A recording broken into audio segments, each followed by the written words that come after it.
4 idées reçues sur le génocide, je les démonte en 2 minutes. Idée reçue numéro 1, c'est la guerre, pas un génocide.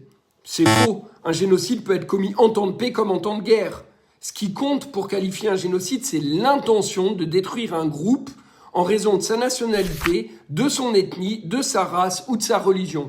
Par exemple, le génocide des Tutsis en 1994 s'est déroulé pendant une guerre entre l'armée rwandaise et le Front patriotique rwandais venu d'Ouganda. Bref, guerre et génocide ne s'excluent pas. Idée reçue numéro 2, un génocide c'est quand il y a des centaines de milliers de morts. C'est faux, un génocide ne se mesure pas au nombre de victimes. Il repose sur l'intention de détruire en tout ou en partie un groupe national, ethnique, racial ou religieux. Srebrenica en Bosnie, 8000 musulmans tués par les forces serbes, reconnus comme génocide. Sinjar en Irak, environ 5000 yézidis massacrés par Daesh, génocide également. Bref, le génocide, c'est pas une question de chiffres, c'est une question d'intention. Idée reçue numéro 3, une démocratie ne peut pas commettre un génocide. C'est faux, le régime politique n'a rien à voir avec la qualification de génocide.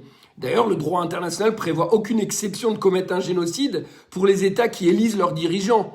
Et d'ailleurs, un génocide est souvent commis par une majorité contre une minorité. Bref, la soi-disant démocratie n'immunise pas contre le génocide. Idée reçue numéro 4, on ne peut rien faire tant qu'un tribunal international n'a pas reconnu le génocide. C'est faux. L'obligation de prévenir un génocide ne dépend pas d'un jugement d'une juridiction internationale. Au contraire, la Convention de 48 impose aux États d'agir dès qu'il existe un risque sérieux de génocide. Bref, l'obligation d'agir commence avant le verdict, pas après. En conclusion, on entend vraiment n'importe quoi dans les médias français.